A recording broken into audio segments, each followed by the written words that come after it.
is important in pain management. Okay, so let's start with today's presentation. Today's lecture is going to be, hello. Oh.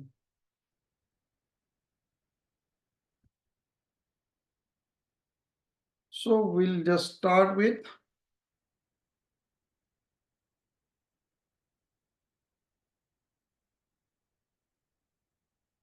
the presentation.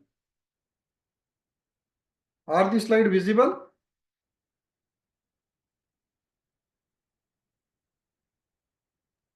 Yes, sir, visible. Slides. Okay. So today's topic for the lecture is the significance of the multidimensional approach in the pain management. So my brief introduction is given on the slide that myself, Dr. Swapnil Gawande, Ayurveda consultant for pain, stress and sport injury management.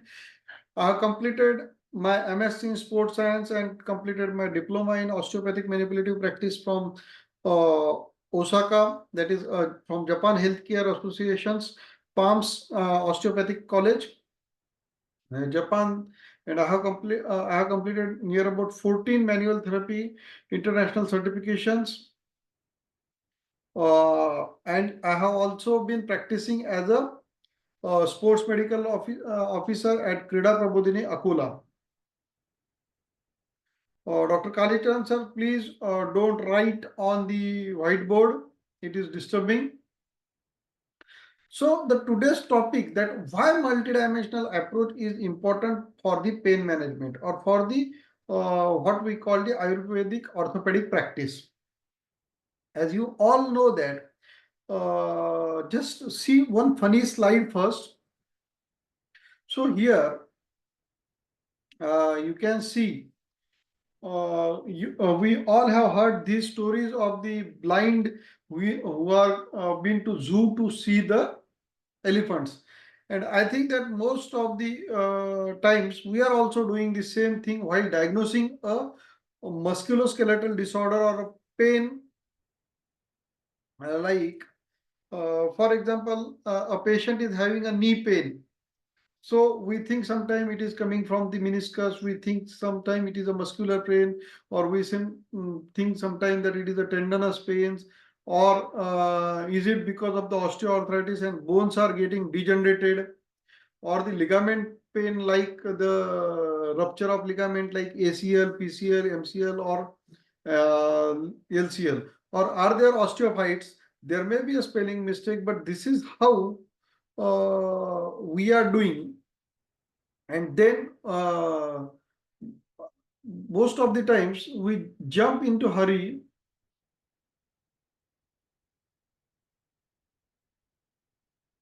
to treat the patient, and then we try as per Ayurveda point of view, who are practicing as a classical Ayurveda practice, they will think of it that there is a Kshayatmas Samprapti, there may be a Strota Urud, there may be a Sthan Vaigunya, there may be a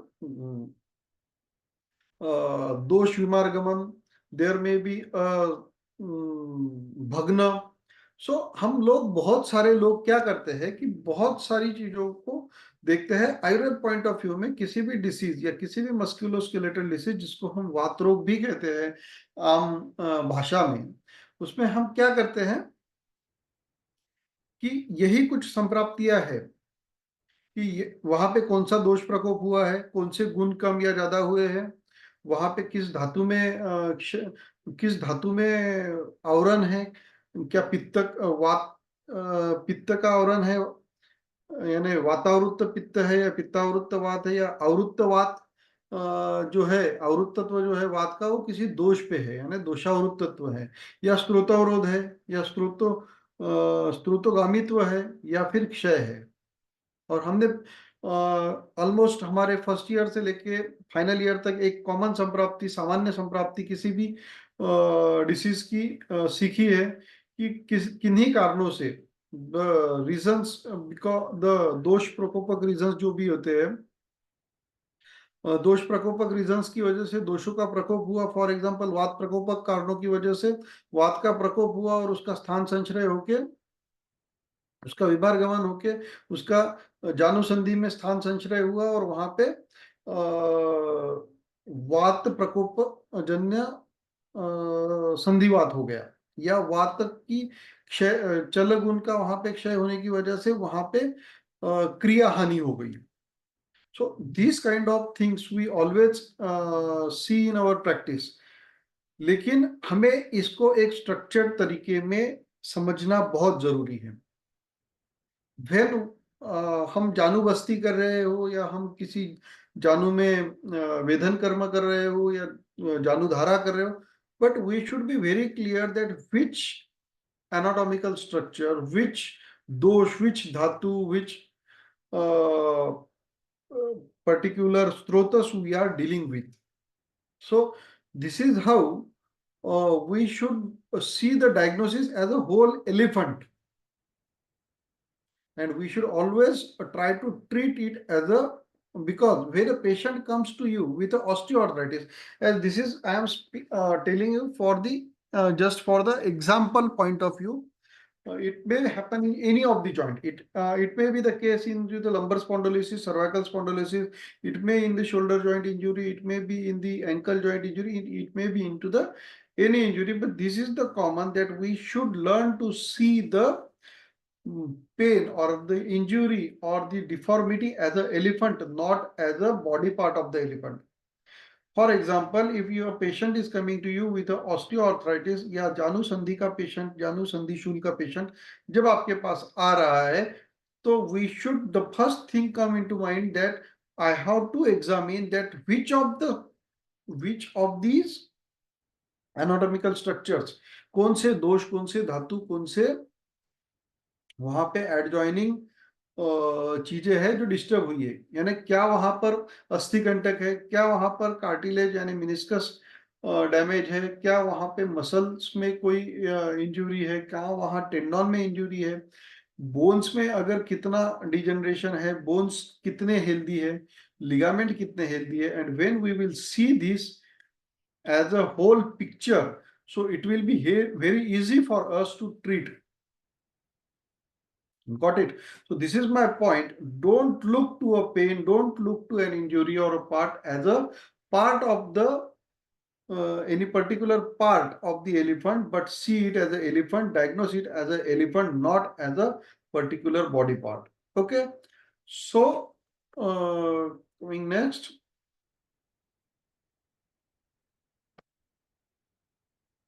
So for example, as we have taken the example, as we have taken the example of the knee joint, so we will discuss for the stance as a knee joint, that how could be the diagnosis and how could the multidimensional approach will help us in diagnosing and treating the knee joint. You can see the picture on your screen, the complex knee joint. Here you can see that there are this is the IT band, this is the popliteal fossa, this is the greater tuberosity, this is the LCL, that is lateral collateral ligament. You can see that the knee is covered with the complete fascia, then ligaments, then deep fascia, then tendons, then muscles, bones, and this is how actually knee is. Knee is just not like the femur, tibia, and patella. It is not like the PCL, MCL, LCL. It is not like the any specific joint, but knee is a complete combination, the intact combination of these all, and hence any of the anatomical structure get hurted, then it will have the effect on all other anatomical structures. So we have to see it as a whole. For example, if there is a patellar dislocation, or if there is a patellar femoropatellar arthritis, or a tibiopatellar arthritis, or there is a femorotibial arthritis, or there is a meniscus, any of the condition in the knee will have the impact on the other structures like ligament, tendons, and meniscuses. तो इस तरह से basic चीज समझना जरूरी है कि अगर कोई भी स्ट्रक्चर इंज्योर्ड होता है, कोई भी धातु, कोई भी दोष वहां पे अगर डिस्टर्ब होता है, तो वो दूसरे एडजॉइनिंग स्ट्रक्चर पे उसका इफेक्ट जरूर होगा। और इसीलिए जब हमें ट्रीटमेंट करना है, तो हमें ट्रीटमेंट वही से शुरू करनी है कि हम सबसे ज्यादा लोड, सबसे ज्यादा जो इंजरी है और सबसे ज्यादा अफेक्टेड पार्ट या सबसे ज्यादा अफेक्टेड एनाटॉमिकल स्ट्रक्चर कौन सा है, और वहां से हमें उसे शुरू करना है। या फिर जो सबसे आसानी से आप ठीक कर सकते हो, जहां से सबसे आसानी से आप प्रेशर रिलीज कर सकते हो, जहां से आप उसको हील कर सकते हो, वहां से हमें शुरू करना है। बट अल्टीमेटली आपको सोचते वक्त सारे की सारे anatomical structures, right from skin to the bone up, you have to think of it. Okay,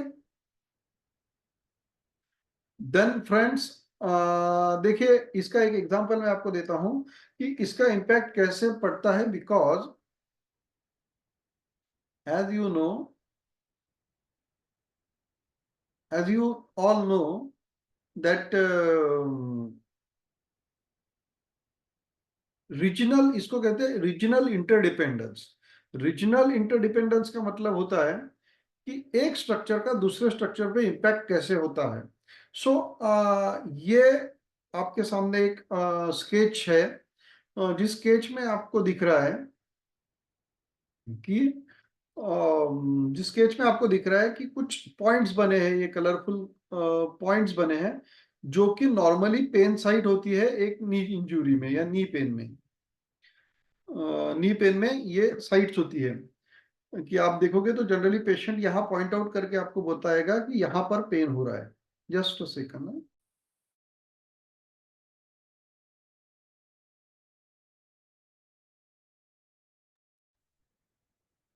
okay friends, तो ये नॉर्मली डर्माटोन्स बोल सकते हैं, या एनाटॉमिकल लैंडमार्क्स है जो कि नॉर्मल पेन साइट से नी जॉइंट में।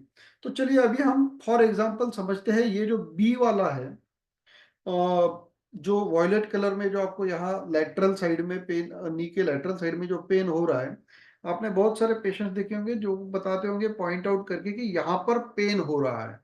सो अभी लेट्स अंडरस्टैंड कि ये पेन यहाँ पे क्यों होता है, या why there is a pain in this particular area.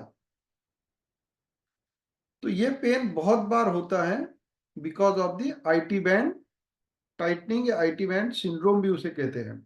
तो where is IT band? IT band चालू होता है आपका आपके, सॉरी, पेल्विक से, पेल्विस से, या आपके सैक्रोइलियक जॉइंट से, तो नी तक। You can see that this is the iliotibial band. अगर इस पर्टिकुलर एरिया में, इस इलियो सैक्रोइलियक में, इस इलियम में, इस इलियक ट्यूबरियोसिटी में अगर कहीं पे पेशेंट को स्प्रेन आ गया है, या कहीं पे पेशेंट को पुल आ गया है, या इंजरी हो चुकी है किसी वजह से, तो दैट वो पेन अगर यहाँ पे हो भी रहा है इलियोटिबियल बैंड पे, तो उसका localise pen patient will feel at the outer portion of the knee joint, at the, ये अगर इलियम पे कहीं पर भी आपको इंजरी हो जाए, या फिर patient has got the spasm, या ट्विस्ट हो जाए, या फॉल हो जाए, और over use injury like in running, basketball, football, ऐसे जो प्लेयर्स है, इनको भी ये बहुत कॉमनली होता है। But the reason is not in the knee, the reason is at the ilium और the ileal end of the IT band, and this is the insertion of the IT band. So you can understand कि अगर आप यहाँ पे नी पे कितनी भी treatment करोगे, तो you will not get the proper result. You have to do the release of this complete band, and you have to treat here. Therefore automatically patient will feel the relief at the knee joint. So this is how important is the iliotable,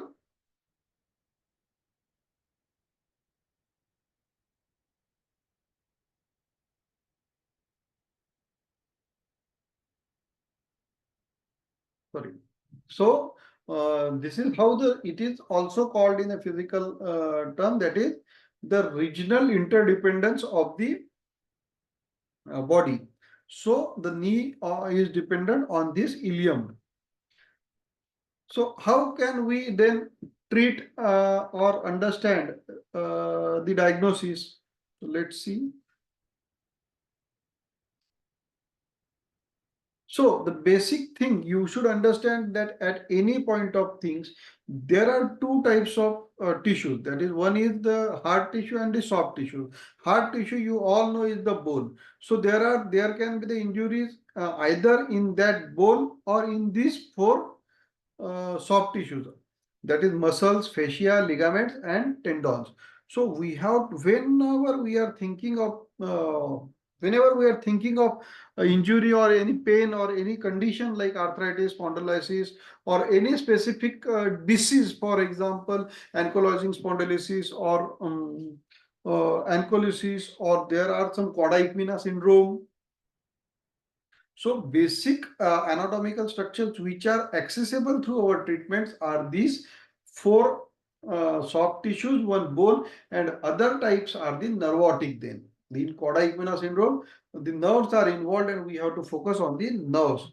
So whenever we are thinking of a pain, we have to collectively think that what is the effect on muscle, what is the effect on fascia, what are the effect on ligament, tendons, nerves, and the bones, and one by one we have to go and treat, and we have to also unmask the major component. In the language of osteopathy, it is called as a key sorry, it is called as the key lesion. The key lesion, the most important lesion, where is the basic problem is there. Is the basic problem in muscle? Is the basic problem in fascia? Is the basic problem in ligament or tendon, bones, or in the nerves? So the best way to treat this way is to find that key lesion, treat that key lesion, and focus on that key lesion, then automate and gradually release the pressure on the other anatomical structures. That will give you the long-term treatment with a Punarvo.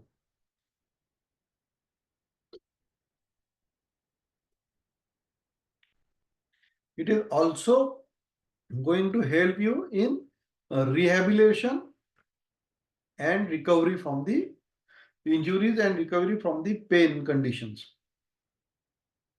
So in when we compare these anatomical structures with Ayurveda, Ayurveda has a very good point of view. Ayurveda has got a very good vision to see towards it, that the bones can be compared with Asti Dhatu, ligaments can be compared with Snayu, which are the Upadhatu of Med, the tendons, that is Sira and Kandara, Rakta, Upadhatu of the Raktas, muscles can be compared with Mas Dhatu.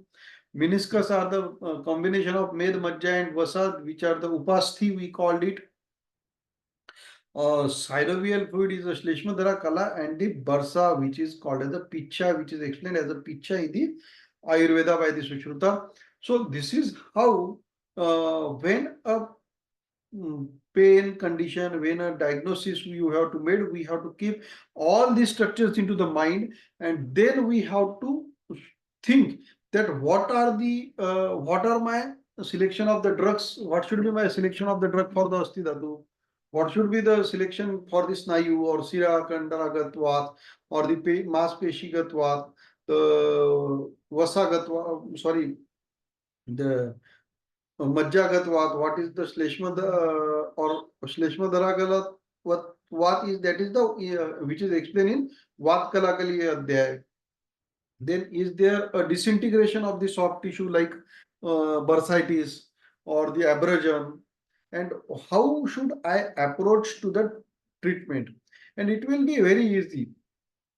For example there is a अस्थि धातु भग्न, तो fracture है, अगर हम ऐसा समझ लेते हैं, तो आयुर्वेद में बहुत अच्छे से वहां पे लेपन चिकित्सा बताई गई है, वहां पे बंधन बताए गए हैं अलग अलग। उसी के साथ चरक ने वहां पे बृहनीय गण बताए हैं। अगर मांस धातु क्षय है, अगर क्षय संप्राप्ति है, तो हम उसको बृहनीय गुण से दे सकते हैं। अगर भग्न है, तो अगर लिगामेंट टीयर है, टेंडन टीयर है, बोन फ्रैक्चर है, तो हम संधानीय गण के द्रव्य यूज कर सकते हैं। तो बेसिकली मेरे कहने का मतलब यह है कि अगर हम डायग्नोसिस प्रॉपर कर ले तो हमारे लिए ट्रीटमेंट सिलेक्शन बहुत आसान हो जाएगा। देन इसीलिए इसी सारे कंसेप्ट को लेके कि उसका डायग्नोसिस किया जाए, उसे डायग्नोसिस में हम परसेप्शन लाए जाए, हम उसके ट्रीटमेंट में प्रोटोकॉल सेट कर सके और हम रिप्रोड्यूसेबल रिजल्ट दे सके। रिप्रोड्यूसेबल रिजल्ट का मतलब क्या होता है कि आयुर्वेद में बहुत बार रिसर्च के बारे में बोला जाता है, आयुर्वेद में बहुत बार स्लो ट्रीटमेंट के बारे में बोला जाता है, आयुर्वेद में बहुत बार ऐसा कहा जाता है कि आयुर्वेद की दवा ऐसी है कि नाना को दो तो पोते को असर आएगा, या पोते को दो तो नाना को असर आएगा, ऐसा लॉन्ग टर्म उसका इफेक्ट होता है, ऐसा बोलते हैं, मगर ऐसा नहीं है। हम रिप्रोड्यूसेबल रिजल्ट का मतलब ऐसा है कि अगर कोई घुटने के दर्द का पेशेंट, अगर आपके पास जानू संधि शूल का पेशेंट आ रहा है और ऐसे 10 पेशेंट आपके पास आ रहे हैं, तो 10 पेशेंट का आउटकम या रिजल्ट सेम नहीं रहेगा। 10 में से 4 5 6 7 पेशेंट तो आप ठीक कर लोगे, लेकिन 3 4 पेशेंट को आप ठीक नहीं कर पाओगे, या आप अटक जाओगे, आप रेजिस्ट हो जाओगे, और उसका रीजन यही रहेगा कि शायद कहीं तो भी आप कुछ तो भी मिस कर गए हो। सो हमें एक ऐसी सिस्टम डेवलप करनी है कि जिससे हम ये चीजें मिस ना करें, और इसीलिए एक नया perspective in the person centred pain management के लिए हमने लाया है, जिसे हम कहते हैं इंटीग्रेटेड पेन मैनेजमेंट। हम आयुर्वेद, एनाटॉमिकल स्ट्रक्चर्स, उसको डायग्नोसिस का नया तरीका, यानी ट्रीटमेंट वही, ख्याल वही, लेकिन सोच नहीं, इसके साथ पेन मैनेजमेंट में हम एक रिवॉल्यूशनरी कदम रखने जा रहे हैं। तो आइए इसमें से कुछ अंश मैं आपको आपके साथ साझा करना चाहता हूं। फॉर एग्जाम्पल ड्राई नीडलिंग, हम लोग वेदन कर्म करते हैं। वेदन कर्म एक बहुत ही अच्छा ट्रीटमेंट है।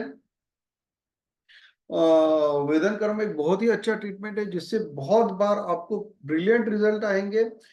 जहाँ पे गति हानि हुई है किसी भी संधि की, चाहे वो शोल्डर जॉइंट हो, चाहे वो एल्बो जॉइंट हो, रिस्ट जॉइंट हो, या नी जॉइंट हो, मगर दो पार्ट से हम जो वेदन कर्म करते हैं, जनरली वो सुपरफिशियल पेनिट्रेशन होता है। It is just skin deep होता है। तो उसकी वजह से केवल सुपरफिशियल फेशिया या सुपरफिशियल जो त्वचागत वात है, जो त्वचा पे जो प्रेशर आया है because of the other injuries, other deep tissues, other deep muscles, वही रिलीज होता है। और इसीलिए बहुत बार वो अल्पावधि के लिए तो पेशेंट को रिलीज दे देता है, बहुत जल्दी रिलीज देता है, लेकिन बहुत समय तक वो रिलीज टिक नहीं पाता है। तो हमने इसी को मॉडिफाई करके हम इसे कहते हैं ड्राई नीडलिंग, या हम उसे कह सकते हैं आयुर्वेदीय भाषा में गंभीर वेदन कर्म। जैसे कि आप लेफ्ट साइड वाली पिक्चर में देख सकते हो, फर्स्ट निडल सुपरफिशियल गई है, सब क्यूटेनियस टिश्यू तक ही जा रही है ये, और जब हमने डीप पेनिट्रेशन किया है तो it is going to the muscular level. तो जो मांसगत वेदन कर्म है, मांस डीप का वेदन कर्म है, और किस तरह से करना है वो भी हम सीखेंगे। राइट वाले नी में देख सकते हैं कि जो मैंने आउटर पोर्शन पे या लेटरल एस्पेक्ट पे जो पेन की साइड बताई थी, जो कि इंसर्शन पॉइंट होता है इलियोटिबियल जॉइंट का, वहां हमने ड्राई नीडलिंग की है। उसके इंसर्शन पे ड्राई नीडलिंग की है, जिसकी वजह से वो डीप जाएगा, एंड इट विल हेल्प और to release it the stretch on the IT band. इसी के साथ वो स्टिम्युलेट भी करेगा वहां की मसल्स को। So this is how we are going from skin to deep.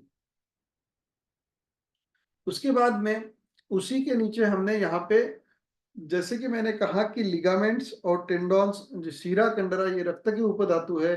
तो रक्त के उपधातु में जब वहां पे जो ट्रिगर पॉइंट था, जहाँ पे सबसे ज्यादा थ्रॉबिंग पेन था, क्योंकि आपको पता है कि थ्रॉबिंग पेन जो होता है ये रक्त दृष्टि का एक प्रमुख साइन है।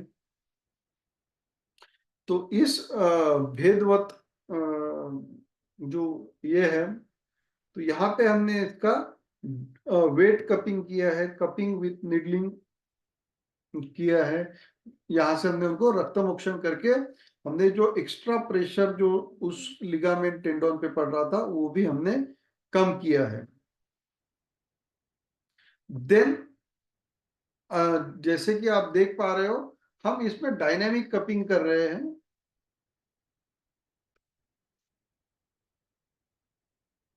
पेशेंट को। डायनेमिक कपिंग से क्या होगा, जो डीप टिश्यूज में जो डीप फेशिया टाइट हो चुका है वो रिलीज होगा। So we are going even more deeper.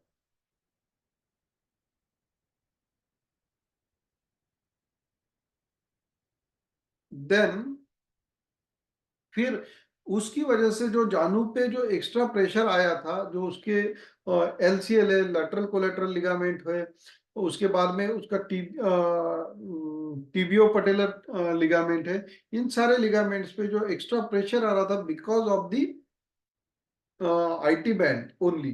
देखिए शुरुआत हुई थी आईटी बैंड के स्ट्रेचिंग से, लेकिन उसका इम्पैक्ट सारे घुटने के सारे स्ट्रक्चर्स पे, एनाटॉमिक स्ट्रक्चर्स पे आ रहा था। So we have release that and now we are doing the janu basti. लेकिन इस जानू बस्ती में भी हमने वेरिएशन किया है कि we are giving the laser light.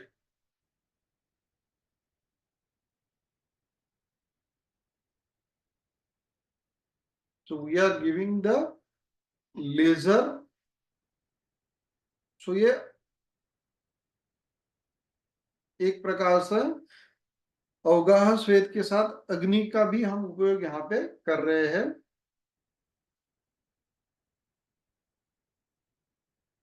सो इन सारी चीजों को, इन सारे टेक्निक्स को, इन सारी चीजों को हम एक कंबाइन मास्टर क्लास के द्वारा आप हमने एक प्रोग्राम 6 मंथ का comprehensive orthopaedic course for Ayurveda doctors हमने डिजाइन किया है। इस कोर्स में आप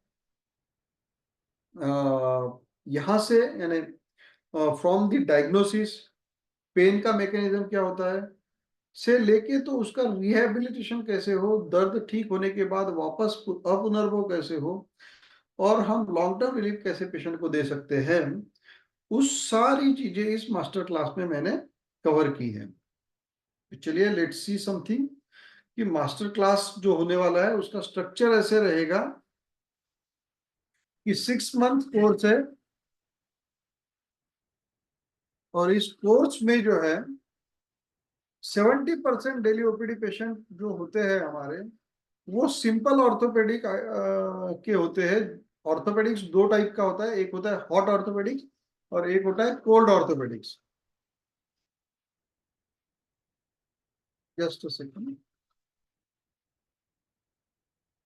just minute, I will be back in a minute.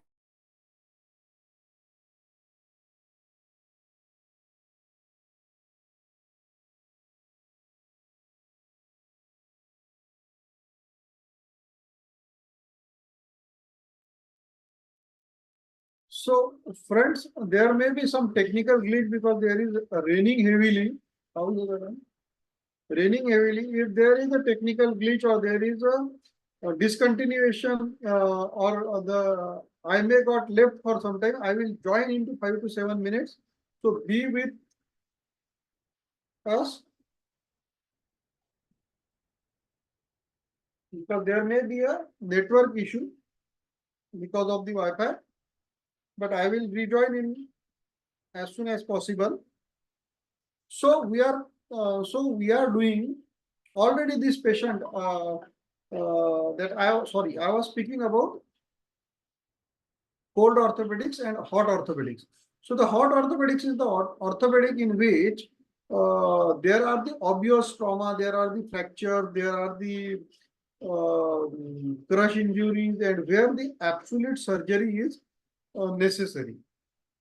So, which is a job of a particular orthopedic surgeon.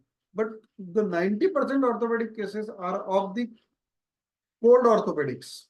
That is osteoarthritis, ankle sprain, the low back pain, the muscle spasms, the degenerative disorders. Again, some of the medical conditions like ankylosis of the joint or the rheumatoid arthritis, and all other things are being covered into the cold orthopedics. Now the new branch also has developed, that is the rheumatism.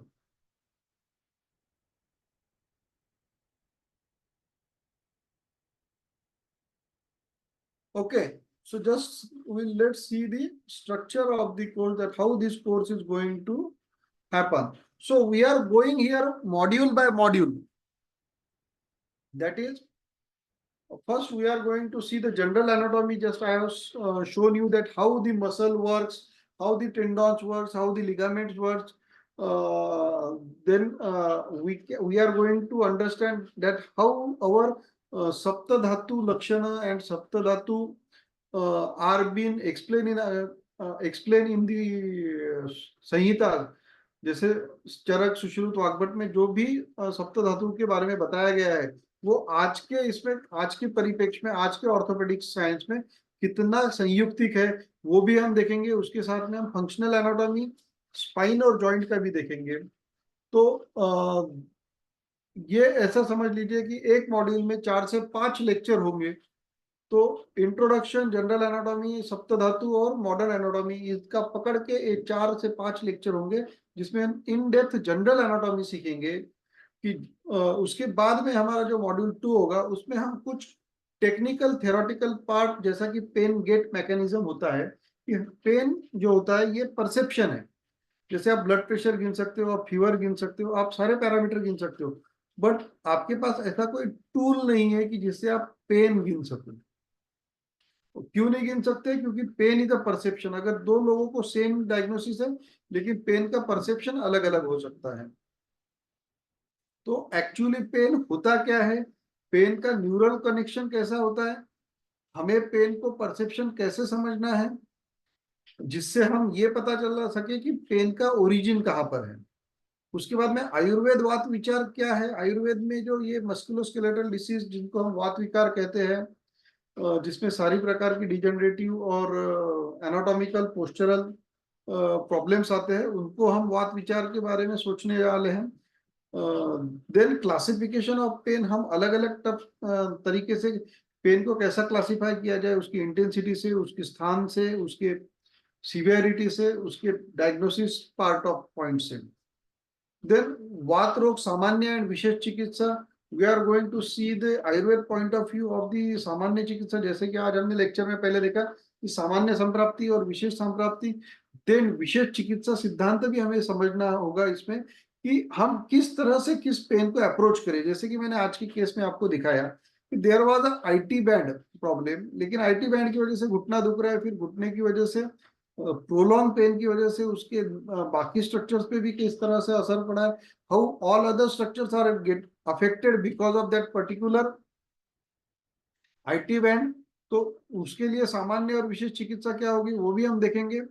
Then हम किसी भी joint का या overall clinical diagnosis सीखेंगे pain के लिए, कि how the clinical diagnosis of the pain should be done, how the pain should be recorded, how the pain should be calculated, और क्लिनिकली हम कैसा समझता है, डायग्नोसिस के पास कैसे जा सके. यानी हाउ, अगर मस्कुलर पेन है तो हम उसको कैसे समझ सके, अगर फेशियल पेन है तो हम उसे कैसे समझ सके.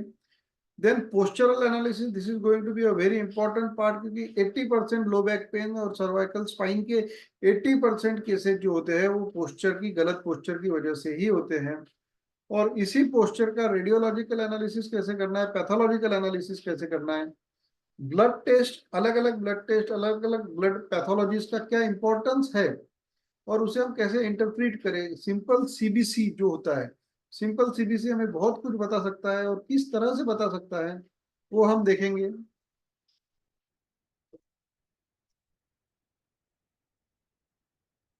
और इसी के अनुसार पंचकर्म प्रोटोकॉल्स क्या होने चाहिए, रेगुलर उपकर्म हम देखेंगे. उसके साथ में, जैसे मैंने अभी आपको मॉडिफाइड उपकर्म का एक उदाहरण बताया, कि हम लेजर जानूबस्ती कर रहे हैं, हम ट्रैक्शन जानूबस्ती भी करते हैं, हम अल्ट्रासाउंड मसाज भी करते हैं, हम अल्ट्रासाउंड स्नेहन भी करते हैं.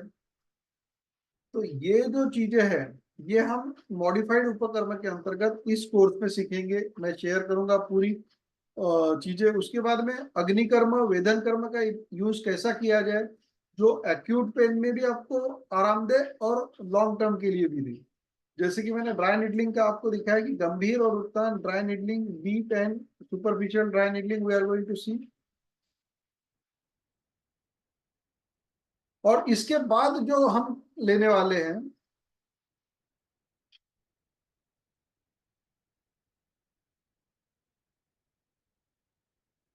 वो हम लेंगे कि और कौन सी सामान्य प्रोसीजर्स है।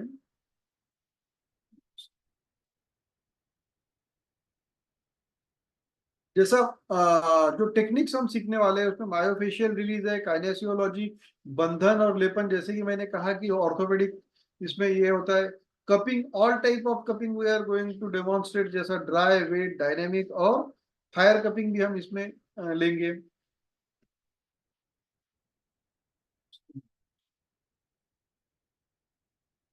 Okay sir, please don't put irrelevant messages, it is disturbing, I request you all. Module 6 में हम देखने वाले ट्रिगर पॉइंट थेरेपी, मर्म चिकित्सा, ऑस्टियोपैथिक आर्टिकुलेशन और सॉफ्ट टिश्यू मोबिलाइजेशन। आप लोगों ने बहुत बार देखा होगा कि देयर इज, और हम भी बहुत बार लिखते हैं कि there is stiffness, pain with stiffness. तो पेन विथ स्टिफनेस बहुत बार ट्रिगर पॉइंट से होता है, जिसमें हमारा ट्रिगर पॉइंट रिलीज टेक्निक होता है, जहाँ पे एक particular point origin of the pain रहता है, जिसको रिलीज करने से उस पूरी एरिया का पेन जो है वो रिलीज हो जाता है। इसी के साथ मर्म चिकित्सा पे भी हमारे 1 या 2 लेक्चर होंगे, जिसमें कि आप बेसिक मर्म चिकित्सा यहाँ पे सीखेंगे और मर्म चिकित्सा से तुरंत पेन कैसा रिलीज किया जा सके। यानी बहुत बार आपको किसी भी शस्त्र अस्त्र औषध के बिना भी आप पेशेंट को ठीक कर पाओगे, केवल आपकी उंगलियों से, केवल आपके हाथों से। और यही होते हैं ऑस्टियोपैथिक आर्टिकुलेशन में भी, यही करते हैं कि जहाँ स्टिफनेस है, जहाँ पे जॉइंट में मोबिलिटी कम हो चुकी है, वो मोबिलिटी को कैसे बढ़ाना है, कैसे उसको दे सकते हैं, कैसे फ्लेक्सिबिलिटी ला सकते हैं, कैसे पेशेंट का जो दर्द दुश्वार कर चुका है, उसका मूवमेंट मुश्किल कर चुका है, उसको आसान कर सके। सॉफ्ट टिश्यू मोबिलाइजेशन के टेक्निक्स भी हम इसमें सीखने जाने वाले हैं, जैसे ISTM होगा, instrument assisted soft tissue mobilisation, manual soft tissue mobilisation, massage के डिफरेंट टेक्निक्स भी हम इसमें कवर करेंगे। और मॉड्यूल 7 से फिर हमारा शुरू होगा रीजनल ट्रीटमेंट, केवल सामान्य चिकित्सा ही नहीं, तो हम स्पेसिफिक चिकित्सा भी बोलेंगे, कि जिसमें सर्वाइकल स्पाइन में हमारा डिफरेंशियल डायग्नोसिस क्या होगा, और डिफरेंशियल डायग्नोसिस में क्लिनिकल मेथड्स क्या होनी चाहिए, ट्रीटमेंट क्या होगा, और रिहैबिलिटेशन उसका कैसे करना है। एक बार आपने डायग्नोस कर दिया, ट्रीट कर दिया, और फिर अभी उसको स्ट्रेंथन करना है, उसको रिहैब करना है, यानी पहले के जैसा उसको परफॉर्मेंस पे लाना है। तो मॉड्यूल 7 में हम अपर बॉडी कवर करने जा रहे हैं, जैसे कि सर्वाइकल और लंबर स्पाइन, सर्वाइकल और thoracic spine.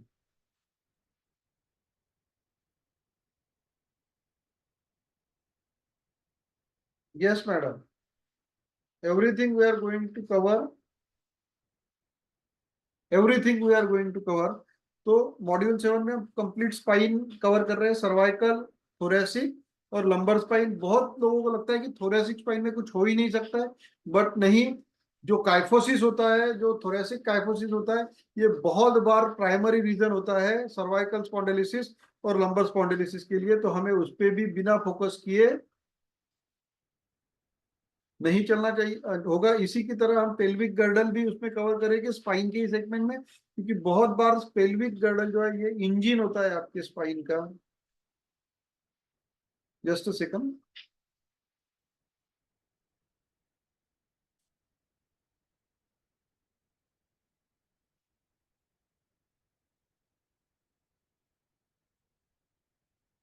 Sorry, yeah, I am going to share each and everything. Just let me finish this last topic. Then it is about every joint, shoulder joint, her her shoulder joint pain या हर pen frozen shoulder नहीं होता है। जबकि अगर हम statistics की बात करें तो केवल 18 to 19% केसेस जो हमारे पास फ्रोजन या लैक ऑफ मोबिलिटी लेके आते हैं शोल्डर का, रेंज ऑफ मोशन जिसमें शोल्डर का कम हुआ है, स्टिफनेस जहाँ पे शोल्डर का है, उसमें से केवल 18 से 19% केसेस ही फ्रोजन शोल्डर की होती है, ट्रू फ्रोजन शोल्डर की होती है। Rest other cases are the other anomalies which are restricting the movement of the shoulder. So we are going to see the complete diagnosis, differential diagnosis, what are the reasons, so you can cover the maximum cases, maximum issues. Also, elbow joint is very important. Not only tennis elbow, there are golfer's elbow, there are ankylosis of elbow joint, there are arthritis of elbow joints. These are the cases present which are misdiagnosed as the tennis elbow only. So we are going to cover it. In wrist joint problem like carpal tunnel syndrome are there. The trigger thumb, trigger finger, and the wrist mobility problems, old fractures in the wrist, these all are we are going to cover. In module 9, we are going to cover the hip joint and the knee joint, that is the lower extremity, and the also the ankle joint. So in each, the diagnosis, the differential diagnosis, the treatment protocols, the treatment options, and the rehabilitation we are going to see. So after completing this 9th module, we will cover the rheumatism part, in which we are going to cover the diagnosis, the modern point of view, the Ayurveda point of view. In modern point of view, what are the diseases covered under the rheumatisms, like rheumatic arthritis, rheumatic ankylosis, then rheumatic fever, other kind of like post-viral arthralgia, post streptococcus arthralgia, the post-streptococcal infection, like you have heard about the chikungunya, and some of the other diseases, where if some of the people have attended the last lecture of the series, I have discussed an interesting case. In that, the case was of the post streptococcal infection arthralgia, which we have treated as a spondyloarthropathy, that is Amvat, Amas Samprapti. We treated it as a Amas Samprapti. Same is with the ankylosis.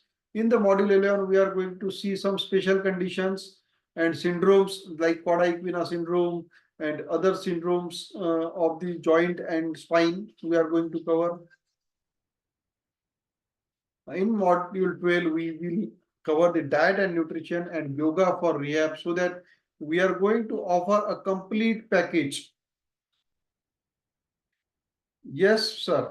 ये सब practically देखना पड़ेगा. We are going to share something, sir. So ये जो भी सारे modules है, ये भी जो सारी theoretical parts हैं,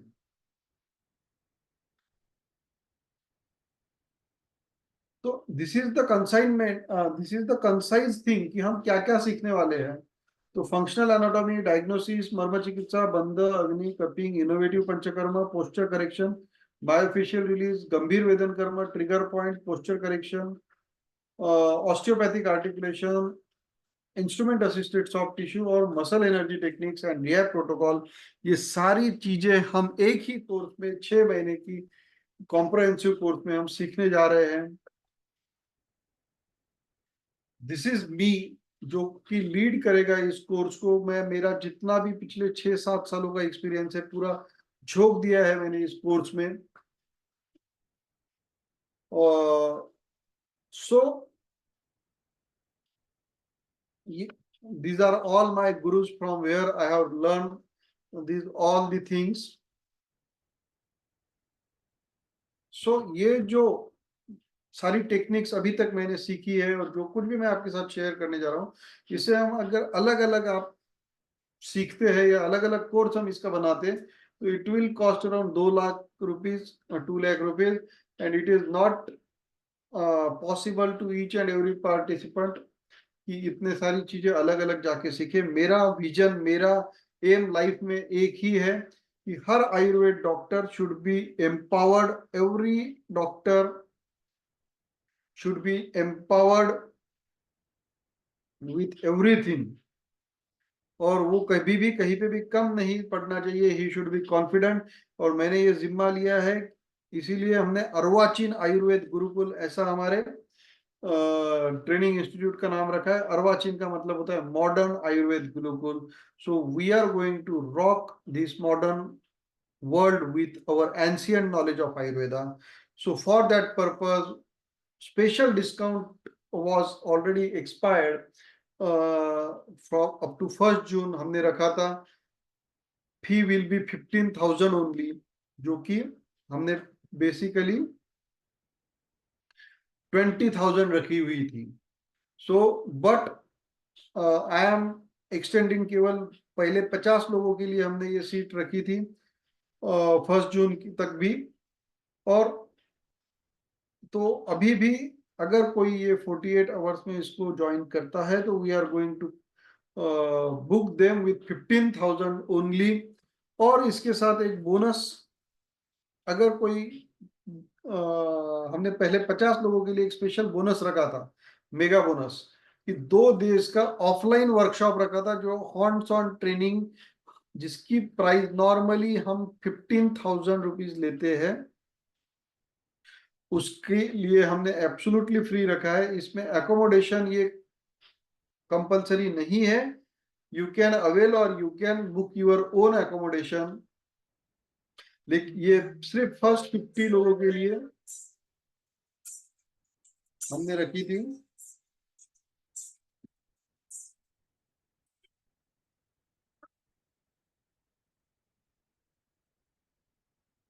So friends, for this, please contact Dr. Manjusha and Dr. Lalit sir. How to join, they will tell you.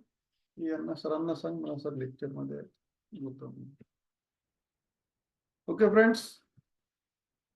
So these are the, please take the screenshot or we will share it in the chat box. If Dr. Lalit sir is there, please share the details in the chat box, or Manjusha madam.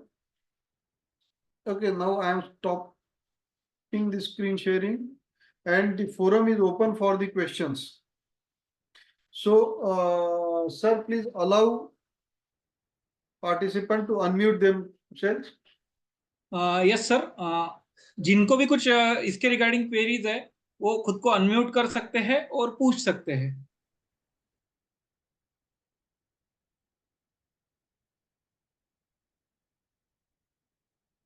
या आप chat box में भी ये सब चीजें डाल सकते हैं, दोनों भी ऑप्शंस है आपके पास। कुछ क्वेश्चंस आए हैं, मैं उनका आंसर देता हूँ। हील पेन मैनेज, हाँ madam, heel pain management definitely ankle joint में आ जाएगा, लोअर एक्सट्रीमिटी में। We are not going to hide anything, it's just to empower you people. Practical knowledge कैसे मिलेगा? यस, रीता जीवतरामानी मैडम, जो भी पूरा कोर्स है it is 100% practical. But practical ये जो होता है, ये विदाउट थ्योरी अधूरा होता है। और हम 6 महीने का कोर्स वापस जाके इंस्टीट्यूट लेवल पे नहीं कर सकते हैं। इसकी वजह से हम थ्योरी पार्ट जो है वो पूरा ऑनलाइन लेंगे, और उसी के साथ साथ आपको जो डेमोन्स्ट्रेशन में दिखाने जाने वाला हूं इस पूरे कोर्स में, they will be the real patient. हम जो ये है, तो इसकी वजह से आपको वैरायटी ऑफ पेशेंट्स भी एक्चुअल देखने को मिलेंगे, जो कि किसी भी वर्कशॉप में या कहीं पे भी हमको नहीं मिलते हैं। तो मैं आपको रियल टाइम रियल पेशेंट्स जो है वो मैं आपको यहाँ पे शेयर करने जा रहा हूँ। उसी के साथ, जैसे कि मैंने लास्ट में बताया कि हमने 2 दिन, इसके अलावा 2 दिन हमने ऑफलाइन कोर्स ये फ्री में रखा है, जिसकी नॉर्मली फीस में 25 से 30,000 रुपीज चार्ज करता हूँ if I cover all this technique. तो वहां पे हम प्रैक्टिकली बात भी करेंगे, प्रैक्टिकली आपके डाउट भी सॉल्व करेंगे, और हैंड्स ऑन ट्रेनिंग भी होगा। Lalit sir, please share the details in the chat box. Okay sir. Because some people are asking about it. दूसरा sir, is the course certified course? Madam, certification is from our side. We will going to provide this certification. We are trying to get certified in the due course. If it is certified, then you will get the certified. The Dr. Lalit and Dr. Manjusha will guide you in detail about that. 6 month daily class होगी क्या sir? Time क्या रहेगा? नहीं sir, daily नहीं होगा, but एक ऐसा पकड़ लीजिए आप कि हफ्ते में 1 या 2 दिन क्लास रहेगा। weekly once or twice the class will be there. You will have the recording if you miss the some of the class if you miss, but I will insist कि class join कीजिए. हम ज्यादा लंबा नहीं रखेंगे, 1 से 1.5 घंटे का ही क्लास रखेंगे और सबके कन्वीनियंस के हिसाब से रखने की कोशिश करेंगे. Hands on training, madam, most probably in my place Akola, which is in Maharashtra near Nagpur.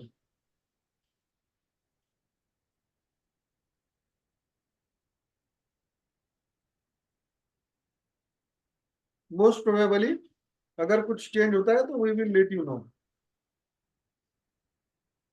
Offline बेहतर है sir, but the theory can be covered in 3-4 days. और अगर आप आना चाहते हैं तो we are offering the 6 month internship program. So आप 6 महीने आके कर सकते हैं offline completely. When it will start? Most probably it will start in the first week of the July.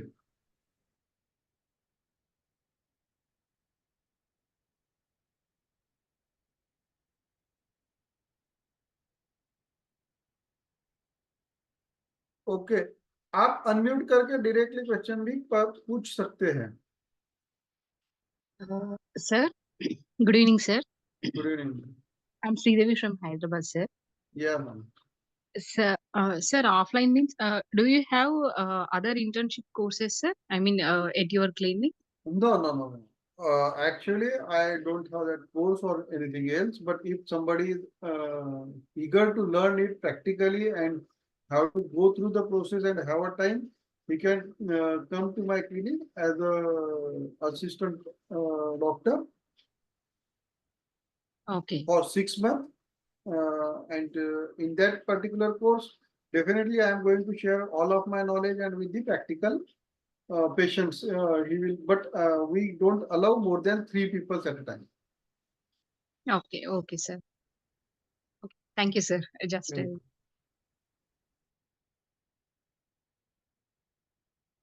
Yes. Anybody else? Please, somebody has Hello. raised the hand. Yes, ma'am. Please. Hello. Yes, ma'am. Please, you are audible. हाँ sir, मैं late join हुई थी, अभी last में आपका बस सुना था. Okay. और Okay. हाँ, तो वो आपका हमें हफ्ते में कितनी बार क्लास रहेगा, टाइमिंग क्या मैडम रहेगा? दो या 3 बार क्लास रखेंगे हम. Okay, and timing?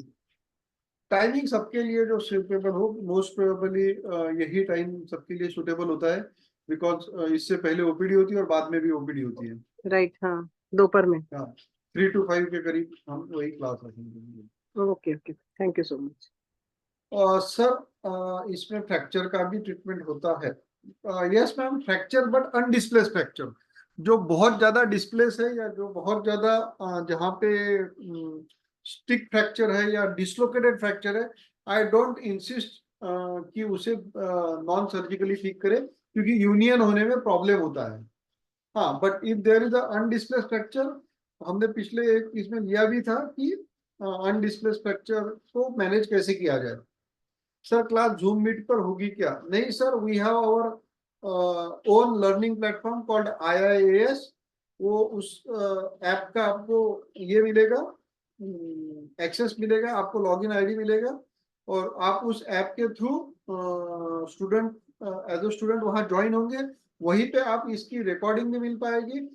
अगर हमारे कुछ असेसमेंट भी रहेंगे तो उसी ऐप पे हम उस असाइनमेंट भी उसी ऐप पे देंगे, बिकॉज ये इंटरएक्टिव होने जाने वाला है. I am regularly going to keep eye on every participant.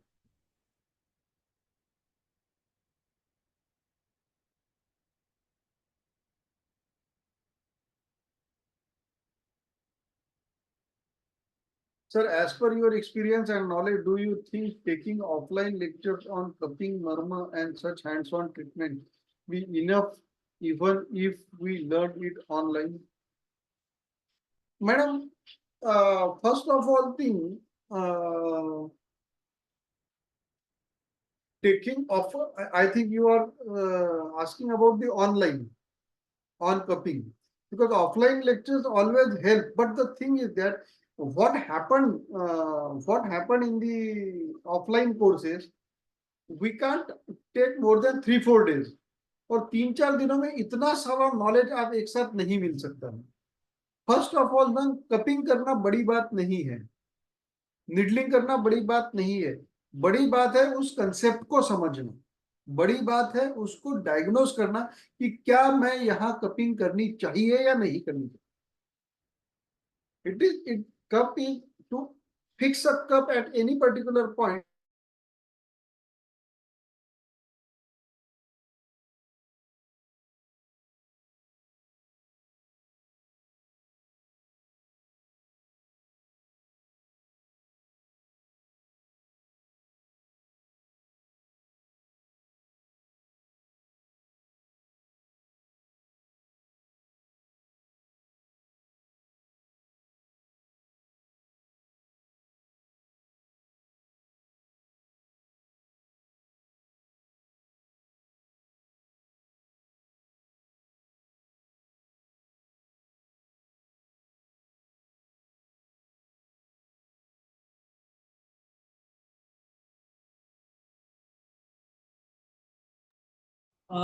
Please Jin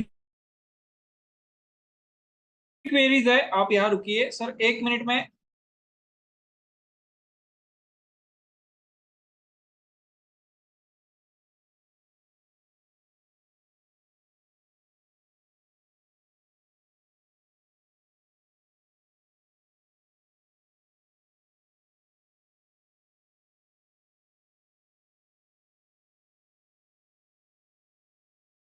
Sorry friends, as I have told you that there was a heavy rain going outside, like cats and dogs. So I have just left out. So yes, any other questions? हाँ sir, online Yes. का जो चालू था उसे थोड़ा सा एक बार complete कर दीजिए। हाँ, ऑनलाइन तो क्या है ना कि the most important is the concept madam, and that concept can be learned anywhere, online or offline. So in this particular 6-month course, we are going to deliver the diagnosis. We are going to demonstrate the real patients. We are going to share the practical applied knowledge.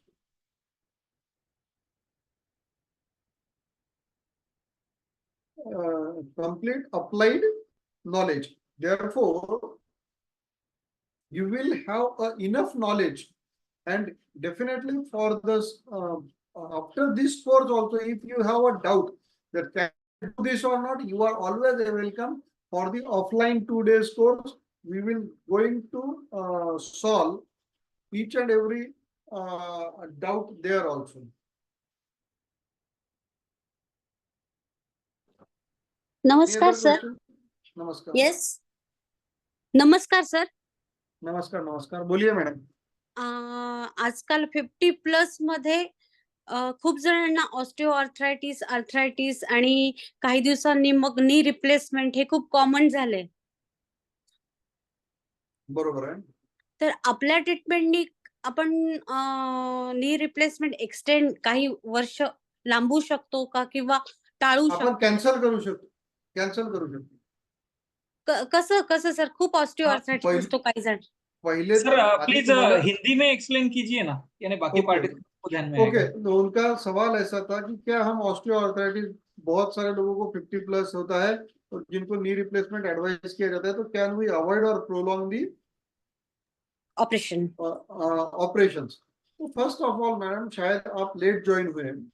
Yes sir, मैंने yes sir. पहले ही explain किया है कि हम जब बोलते हैं कि osteoarthritis of the knee joint, तो इसका मतलब क्या है? आप जब नी रिप्लेसमेंट बोल रहे हैं तो नया घुटना लगाते हैं क्या?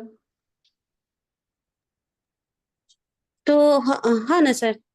नया घुटना लगाते हैं, पूरा का पूरा घुटना नया लगाते हैं, पूरा तो नहीं, फीमर, पूरा पटेला नहीं नहीं नहीं। नहीं लगाते हैं ना? क्या बदलते हैं उसमें? Only cartilages are being change. Yes. क्या होता है घुटने में? The cartilages has been change, और जो बोन्स होते हैं उसका स्क्रबिंग करके वहां पे स्मूथनेस लाते हैं। Okay, okay.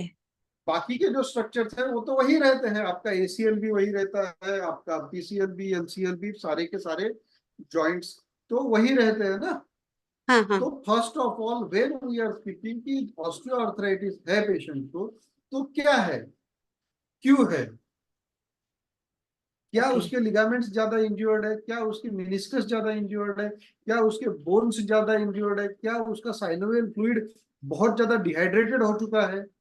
अगर हम उसे समझ पाए कि एग्जैक्टली प्रॉब्लम क्या है, और तो हम उसे एग्जैक्टली ट्रीटमेंट दे पाएंगे। फॉर एग्जांपल, अगर पेशेंट के सारे स्ट्रक्चर्स इंटैक्ट है, लेकिन वहां पे साइनोवियल फ्लूइड ही उसका रिड्यूस हो चुका है, डिहाइड्रेटेड हो चुका है, तो हम उसको बहुत अच्छे से रिहाइड्रेशन से, रस धातु, रक्त धातु का पोषण देकर और सिंपल जानू बस्ती जैसी ट्रीटमेंट करके भी हम उसको पेन रिलीफ दे सकते हैं।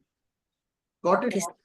अगर ओके पेशेंट को ओल्ड ट्रॉमा की हिस्ट्री है और उसका एसीएल वहां पे टीयर है, ओल्ड एसीएल टीयर है, तो हमें क्या करना पड़ेगा, उसके जो एडजॉइनिंग लिगामेंट्स है उसको हमें स्ट्रेंथन बनाना पड़ेगा।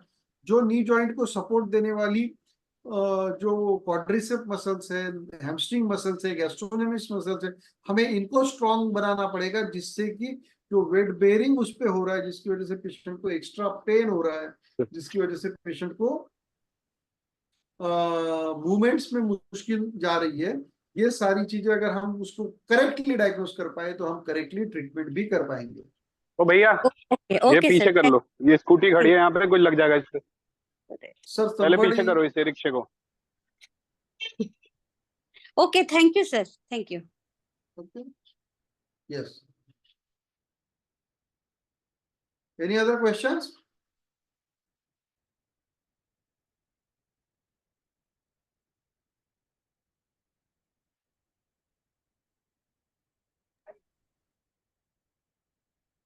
Any of the questions? और यस, रिकॉर्डिंग मिलेगी, किसी ने तो भी पूछा था।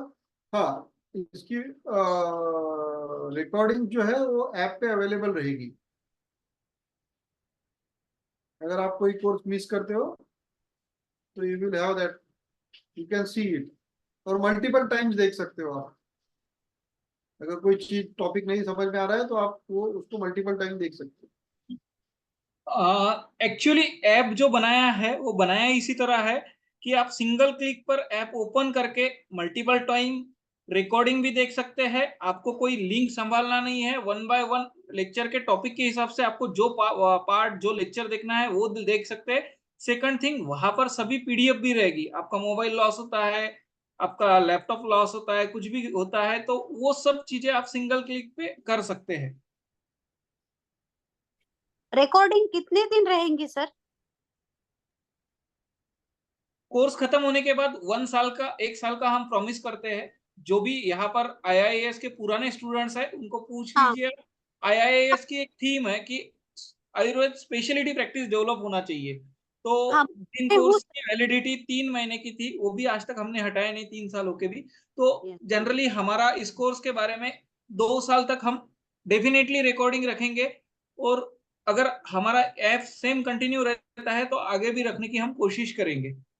Okay sir, thank you. Sir question answer her session के लास्ट में होगा?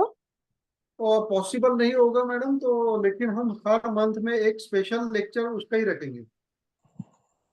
ओके सर, मतलब एवरी टाइम आफ्टर सेशन या आफ्टर उसका लेक्चर ये पॉसिबल नहीं हो नहीं पाएगा? रखेंगे। उसका रीजन एक होता है मैडम कि बहुत सारे लोग मिस कर जाते हैं लेक्चर, तो वो क्या होगा, तो क्वेश्चन आंसर भी मिस कर जाते हैं फिर। हाँ जी। तो अगर उनके मन में कोई क्वेश्चन उठता है तो वो अगले लेक्चर में पूछते हैं, तो वो लेक्चर के क्वेश्चन और ये लेक्चर के क्वेश्चन मिक्सअप हो जाते हैं। तो हमारा जो पुराना एक्सपीरियंस है, इसकी वजह से हम एक मॉड्यूल खत्म होने के बाद हम लेक्चर उस पूरे मॉड्यूल पे एक सेपरेट क्वेश्चन आंसर सेशन रखेंगे। Okay sir, okay, thank you.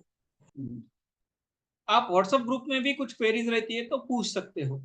एक क्लोज व्हाट्सएप ग्रुप भी रहेगा जहाँ पे आप आपकी केसेस शेयर कर सकते हो, जहाँ पे आप आपके पेशेंट शेयर कर सकते हो, जहाँ पे अगर हम कुछ केस डिस्कस कर सकते हैं ग्रुप पे। एक्चुअली मैं कुछ चीजें आपको बोलना चाहता हूँ। आईआईएस की एक इच्छा है कि आयुर्वेद स्पेशलिटी प्रैक्टिस डेवलप हो। उसी को देखते हुए हम लोग एक कोर्स लेके आ रहे हैं। तो यहाँ पर हमारा इंटरेस्ट है कि ऑर्थोपेडिक प्रैक्टिस करने वाली एक कम्युनिटी हो और आने वाले दिनों में 400-500 लोगों की एक कम्युनिटी हो जहां पर सब लोग एक दूसरे की मदद करके आगे जाने वाले हो। इसीलिए रिकॉर्डिंग्स है, क्वेरीज है, इस चीजों को हम आपके पॉजिटिव रिस्पांस को देख के एक्सटेंड करते रहेंगे। इसे हमें कोई बाइंड करके नहीं रखना है कि हमें इतने ही दिन रखना है, उतने ही दिन रखना है। हमारी इच्छा है कि एक आयुर्वेदिक ऑर्थोपेडिक कम्युनिटी हर साल 100-200 डॉक्टर्स की संख्या में ग्रो होती रहे, उसमें 100-200 डॉक्टर्स ऐड ऑन होते रहे। आप लोग अच्छा पॉजिटिव डिस्कशन व्हाट्सएप ग्रुप में बाकी सब जगह पे भी रहे। आपकी जो सक्सेसफुल केसेस है उसका भी डिस्कशन होता रहे और एक अच्छी आयुर्वेद ऑर्थोपेडिक प्रैक्टिस करने वाली एक अच्छा ग्रुप बना रहे, एक अच्छी कम्युनिटी डेवलप हो। इसके अलावा अगर आपकी कुछ क्वेरीज है तो प्लीज आप पूछिए।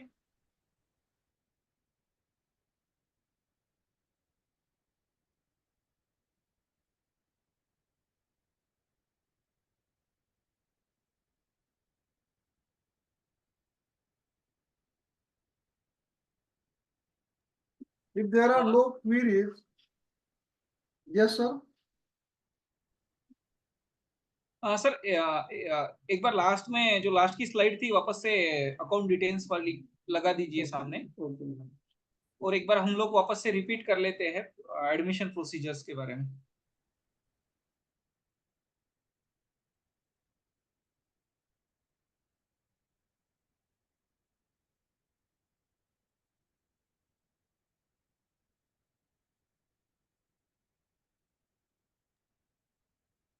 एक्चुअली कोर्स की फीस 20,000 रुपए है। फर्स्ट पार्टिसिपेंट के लिए हमने रखा था कि 15,000 रुपए फीस प्लस 25 से 30,000 रुपए का जो ऑफलाइन वर्कशॉप है वो भी। तो ये दोनों भी चीजें आपके लिए अवेलेबल है। ऑलरेडी 42 एडमिशंस हो चुके हैं। आज हम 24 आवर्स के लिए यह ऑफर कंटिन्यू रखने वाले हैं। इसमें एक ऑप्शन आपको और भी है कि आप 3 से 5,000 रुपए पेड करके आपकी सीट बुक कर सकते हैं और 20 तारीख के पहले रिमेनिंग पेमेंट भी आप कर सकते हैं। कोर्स के रिगार्डिंग अगर आपको कुछ क्वेरीज है तो मुझे या मंजूषा मैडम को आप बात कर सकते हैं, मैसेज कर सकते हैं। वैसे जो हमने आयुर्वेद ऑर्थोपेडिक फ्री कोर्सेज के लिए जो भी लेक्चर्स, जो भी ग्रुप बनाए हैं वहां पर हम सब चीजें पोस्ट करने वाले ही है। Thank you. अगर किसी की क्वेरीज है तो प्लीज माइक ऑन करके आप बोलिए, अदरवाइज हम लेक्चर एंड करते हैं।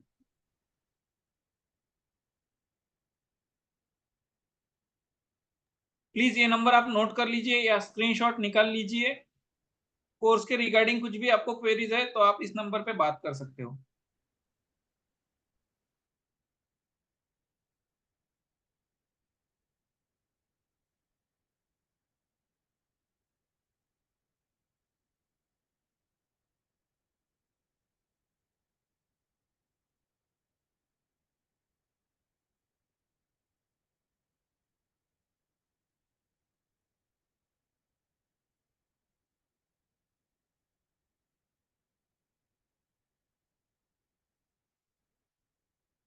Okay, okay I sir. think that there are no queries.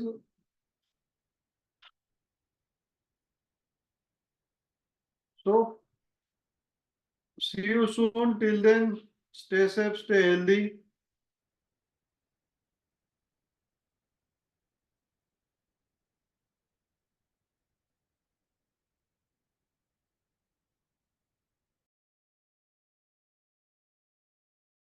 Actually एक क्वेरीज थी कि ईएमआई फैसिलिटी है क्या। मैं बोलना चाहूंगा एक्चुअली कोर्स की फीस जो 2 लाख रुपए थी, ऑलरेडी हमारी जो इच्छा है कि एक आयुर्वेदिक ऑर्थोपेडिक कम्युनिटी बनना चाहिए, इस उद्देश्य को देखते हुए हमने वो पहले ही 10% की है, 10% से भी कम की है। और उसमें एक ही फैसिलिटी है कि आप आज 3 से 5,000 रुपए इसमें सीट बुक कर सकते हैं और आने वाले 10 दिनों में रिमेनिंग पेमेंट कर सकते हैं।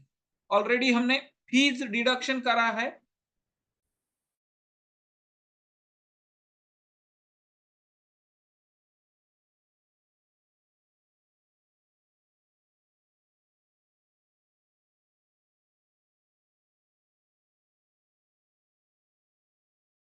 Okay sir.